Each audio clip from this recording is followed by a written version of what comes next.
Hello and welcome to the Forces Sports Show, your weekly roundup of the best action and biggest stories from across the services. Coming up in the next half hour. The Stars of 2017 award season is kicked off in style by the RAF. Olympic dreams, the Army Sergeant targeting biathlon success. And golden moments at Silverstone, the RAF beat the 70-strong field to take a historic prize. Two England internationals took the big honours at this week's RAF Sports Awards for 2017. Amy Cockayne and Liam Sanford enjoyed outstanding years for both their services and their country. John Knighton was at the ceremony. For the second year on the trot, a rugby player has been chosen as RAF Sportswoman of the Year. Corporal Amy Cockayne has scored 13 tries in 19 England internationals this year, including, of course, at the World Cup. She was chosen ahead of SAC Lucy Coltman for athletics and Flight Sergeant Helen Crawford for volleyball. Absolutely delighted to be the RAF Sportswoman of 2017. Yeah, it's been a crazy year, lots going on, but I think you just have to listen to a few of the things that have been said tonight. There's been some amazing people nominated, so to be nominated was crazy. To win it, I can't quite believe it when you listen to what the other people have done, so truly honoured to win this award. Sportsman of the Year is an England international hockey player. Liam Sanford helped England to win bronze at the European Championships. He beat off the imposing challenges of swimming's Ross Wisby and cycling's Ryan Morley. The RAF have been really supportive ever since I first mentioned that I had the senior kind of trials, and like the RAF hockey guys have been really supportive of me, and then my trade has been really supportive and actually got me to where I am today, and I can't be more thankful than I am for that. The women's alpine ski team were named as Team of the Year. This year's Inter-Services champions and 3 times winners in the past 6 years, with 4 individual titles to boot. It was fantastic to achieve the downhill victory. That was brilliant, as was to achieve sort of the overall victory. But I think for all of us, the real victory is the increased participation that we've had in the girls' team and the involvement. And what RAF Sport is about is it's getting people involved.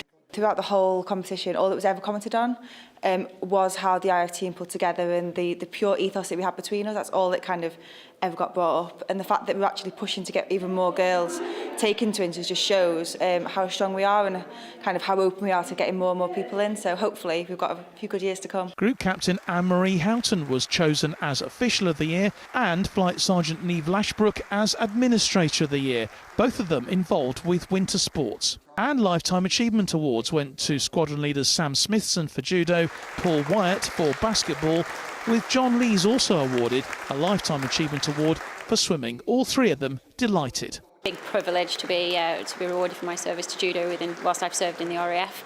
Because I leave next year. I might be able to continue with judo in one way or another, but it's my last formal commitment to RAF and UK Armed Forces Judo this week. What we're trying to do in the men's team is reach out to our grassroots, and part of what we're trying to do is get down to the station levels and out to the units and out to those people who don't necessarily work on units where basketball is played, and bring them into the sport and develop and grow them so they can enjoy a sport that I've enjoyed throughout my entire life. Presenting the awards, Air Vice Marshal Warren James, Air Officer commanding 22 Training Group.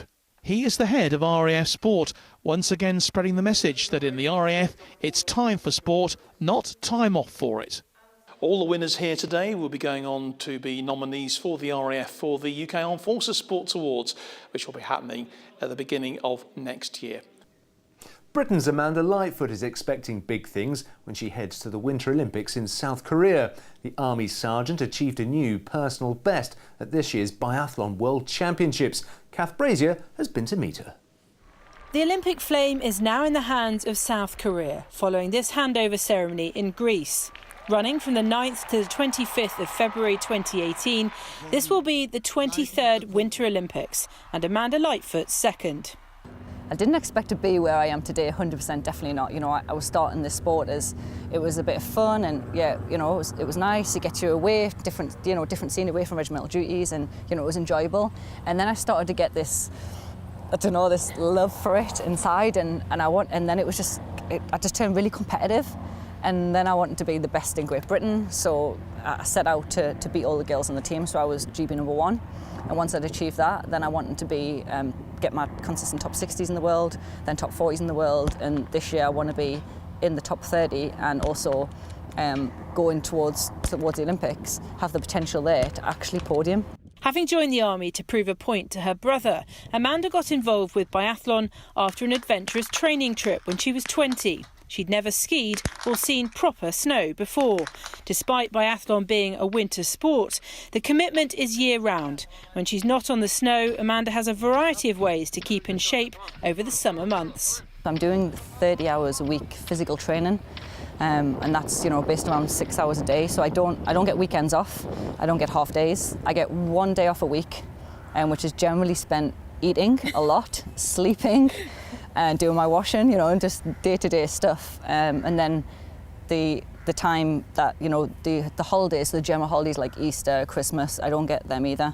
So I spend the majority of my time just training basically. If you want to be the best, you have to give it everything and be able to train as much as possible. Been very lucky to have arguably the best coach in the world for biathlon, Wolfgang Pichler, and he is the Swedish A-team coach as well. So he's taken me on just because he's seen such potential in me. So it was a really good opportunity. I think he's been the driving force to my motivation. I mean, he watches my watch every day, so he sees the training what I'm doing, how long I sleep, when I'm resting. Wow. If I've done the exact kilometres he wants, the exact time he wants, the exact loop he wants, and if I haven't, then he's on my back straight away. And he's, why did you only do 49k instead of 50k?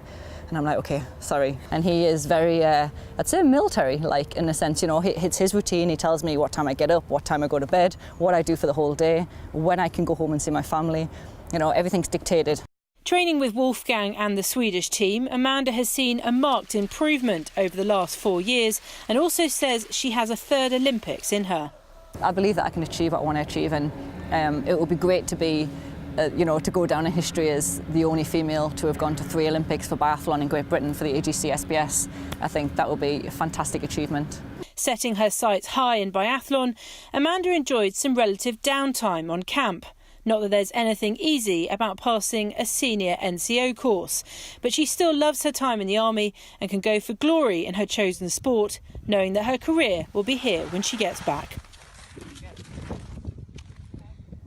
Well, the latest international star of the Army netball scene shone brightly at the Intercorps Championships.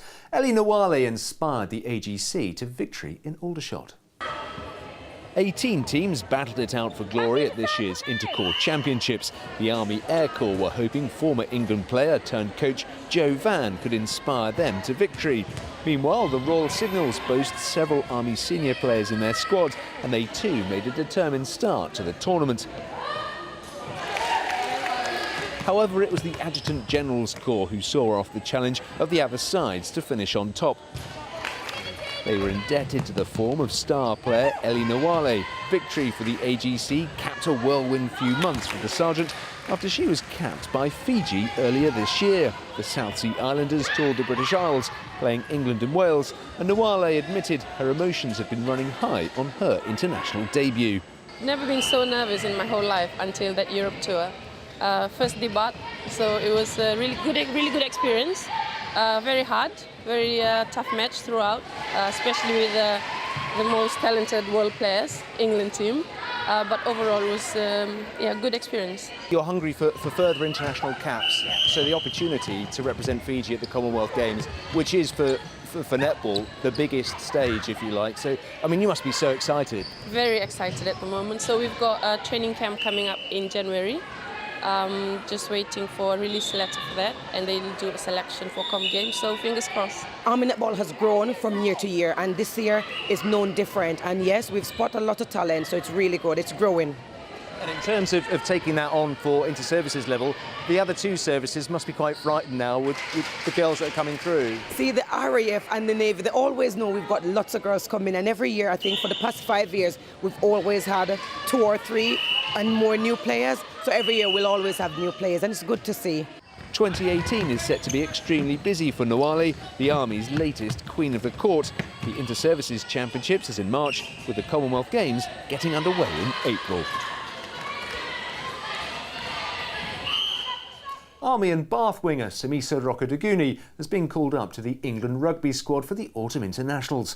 The Lance Corporal has been capped twice by England. Having scored 7 tries for Bath so far this season, the Fijian flyer is hoping to make his mark against Argentina, Australia and Samoa. He's definitely one to watch.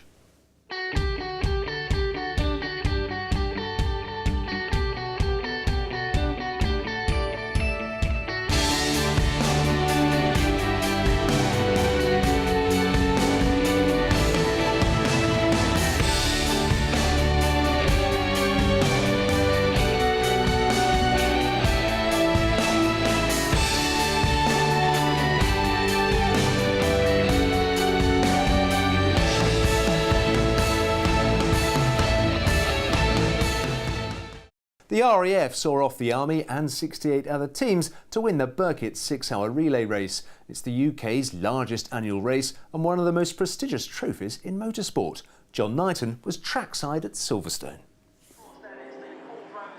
The 67th running of one of the most iconic races in the British motorsport calendar.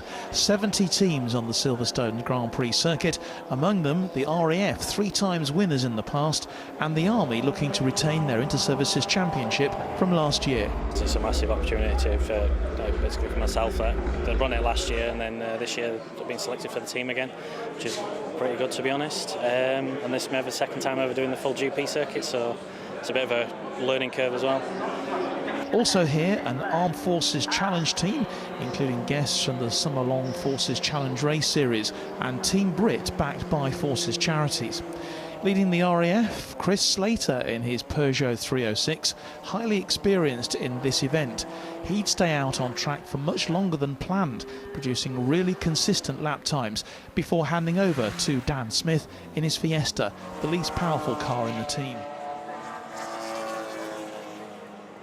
Lead car for the Army, Matty Taylor, his BMW M3 also giving them a great start to the race. But after losing Chalky White's Honda with a blown engine in qualifying, they had to change their strategy. The plan now to keep each driver out for an hour at a time. Taylor handed over to Dan Tedston. But his race was also over far too soon, meaning they were down to just 3 cars. The Forces teams are up against seasoned Birkett entrants, teams with names like the Dobbers, who would go on to win the scratch race in their Radicals, the Lovable Rogues, the Mini Kievs, and the less experienced Top Gear presenters Chris Harris, Rory Reid and Matt LeBlanc in a Mercedes, Rolls-Royce and Bentley respectively. At the 4-hour mark, the RAF hit the front. Darren Howe in his VW Golf, with the BMWs of Scott Lawson and Ed McKean piling on the laps. With an hour to go, McKean was hitting the track for a 3rd stint, expecting to be out for an hour. But a fuel spill on the track kept the race under safety car rules for half an hour, and it played into the hands of the RAF. There was a long safety car period, which meant Ed saved a lot of fuel, so we're hoping to save a fuel stop, a pit stop. Well, the safety cars help you there, I guess. It does if it means that he's got enough fuel to the end. It was a nail-biting finish. The production GTI team were neck and neck with the RAF. They would be the only 2 teams to complete 155 gross laps, but the Air Force, 1 minute and 2 seconds ahead, would clinch the race. The Army, for all their issues, ended 11th, only 2 laps behind their rivals. The Forces Race Challenge team 18th and Team Brit 58th. The day, though, belonged to the RAF. We thought about what we wanted to do. We came up with some ideas about how we want to work the team together and just make that plan work. And when you hit some sort of adversity, try and overcome it. Today ran really smoothly, so we didn't have too much troubleshooting to do. So a sweet victory for the Royal Air Force, for them beating the Army more important than winning the 67th Birkett. That simply the icing on the cake. Getting more personnel to play sport was the aim of the Female Festival of Sport in Edinburgh. Military teams from across the country got involved, as David McCann found out. Sport is an important part of life in the armed forces, and this event aims to encourage more women to participate. Both the Army and RAF are represented here at the Female Festival of Sport. Women make up around 10% of the armed forces, and the festival is a chance for them to take centre stage. It's so important. I think because we're always in competition with the boys, and that's what we mainly focus on, especially being attached to the infantry. Actually getting girls together, actually have the same ethos and the same drive at the same time. It's actually really fun. The competitors take part in a variety of events over the 2 days, including indoor rowing, swimming, football and netball. Here the rowers are working in teams of 4 to complete the race. The festival puts a strong emphasis on team sports, letting them build on the skills they learn in their military life. Developing personal strengths and just finding out about yourself and also how to work with other people, because you'll appreciate the forces is very much about how to work with other people. You have to rely on the person next to you, and sport is a fantastic way of doing that. As well as competing in sports they already enjoy, the event aims to promote new sports to the competitors. They're taking part in a rugby taster session being put on by coaches from the Scottish Rugby Union. Many of the women here haven't played before, and it's hoped some of them will catch the bug and pursue it further. The aim of the session is to get girls to come along to some of our rugby clubs and to join rugby after they've come along to these sessions, to kind of give it a proper go. In Edinburgh there's loads of women's teams, so it's important for us to kind of guide them to go to the rugby clubs. This is awesome, that's what I'm saying, it gets everybody together. People who have never actually played sport before can come along to this and play football, badminton, squash, get to know the sports, the rules and stuff like that, so it is actually a great activity just to get everybody involved. It's the second time the Female Festival of Sport has been held. The first took place 2 years ago to help promote a sense of camaraderie between female athletes across the military. Military exhibitions and free entry for serving personnel and veterans have been on the card at Newbury Races. The Royal British Legion and the racecourse were joining forces to launch Berkshire's Poppy Appeal. Suzanne Chislett reports. For the thousands of spectators at Newbury, this was much more than a day at the races. Thanks to a special collaboration between the famous racecourse and the Royal British Legion, it also marked the launch of Berkshire's Poppy Appeal. It's absolutely vital that we have this support. This is the volunteers, and events like this are our absolute lifebloods. We just couldn't do it without them, and obviously this helps us so much. You know, this really kind of adds so much value, so awareness as well as monetary to the Berkshire Poppy Appeal.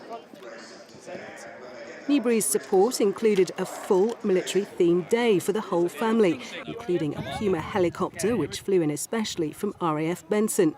There was also free entry for around 2,000 military personnel and veterans. And surprisingly, Newbury does have a military history of its own.